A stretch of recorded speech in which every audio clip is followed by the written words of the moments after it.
खाने पे लिए बैठा हूँ, मेरी जिंदगी को मैं मौत के मुहाने पे लिए बैठा हूँ। है मजाल की ले जाए तू 1 इंच भी मेरी सरहद का। खुद हिंदू हूँ और साथ में मुसलमान लिए बैठा हूँ। हाँ, खुद हिंदू हूँ और साथ में मुसलमान लिए बैठा हूँ। दफन कर दूंगा हर कोशिश मैं उस दुश्मने हिंद की। मेरी देश की दुआओं का मैं तूफान लिए बैठा हूँ। ये बोल थे हमारे उन वीर शहीद जवानों के, जिन्होंने सरहद पर हमारे लिए अपने प्राणों का बलिदान दिया था। क्या आप जानते हैं आज कपड़ों में सबसे महंगा ब्रांड क्या है?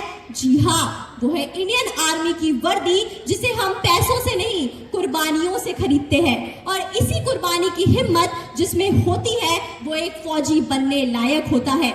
ऊपर वाला भले ही देश के गद्दारों को माफ कर सकता है, लेकिन एक फौजी किसी भी कीमत पर, यहाँ तक कि अपनी प्राणों के भी कीमत पर उसे कभी माफ नहीं कर सकता।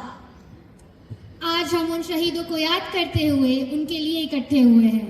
ये दिन उन वीरों की याद दिलाता है जो हमारे देश के लिए हंसते हंसते शहीद हो गए, पर तिरंगे की आन बान और शान बनाए रखा।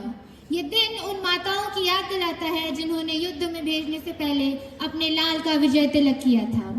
लेकिन वो माँ अपने बेटे से पूछती है कि तुम्हारे नाम के मंदिर बने हैं कभी?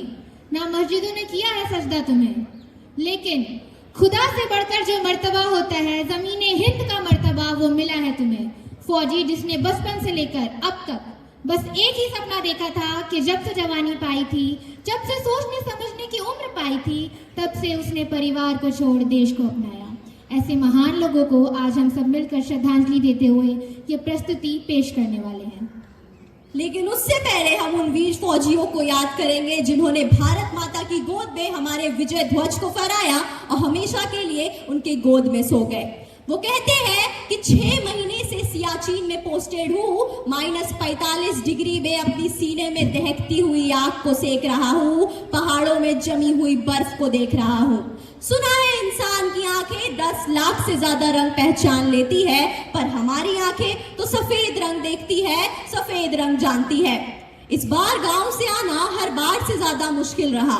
माँ बापूजी 70 पार कर चुके हैं। विदाई की तारीख करीब आते ही अंदेशों से भर जाता था मेरा दिल, कहीं ये आखिरी मुलाकात ना हो, यह सोचकर डर जाता था मेरा दिल। 4 दिन बाद राखी थी। बहन ने बहुत रोका पर उसका दिल तोड़कर आ गया। मेरी 5 वर्ष की बेटी अगर जाग जाती तो मेरे पैरों में अपने आंसुओं की जंजीर बांध देती, तो उसे सोता हुआ छोड़कर आ गया।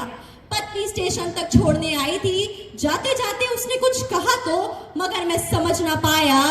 गला इतना भर रहा था, आवाज इतनी भर रही थी। पर मेरी कहानी को सुनकर आप मुझ पर अफसोस ना करें, अपने रिश्तों का कद्र करें, क्योंकि हर कोई अपनों के करीब नहीं होता और रोज शाम को घर लौट कर आना हर किसी को नसीब नहीं होता। इसी के साथ हम अपनी प्रस्तुति के प्रारंभ करेंगे। आशा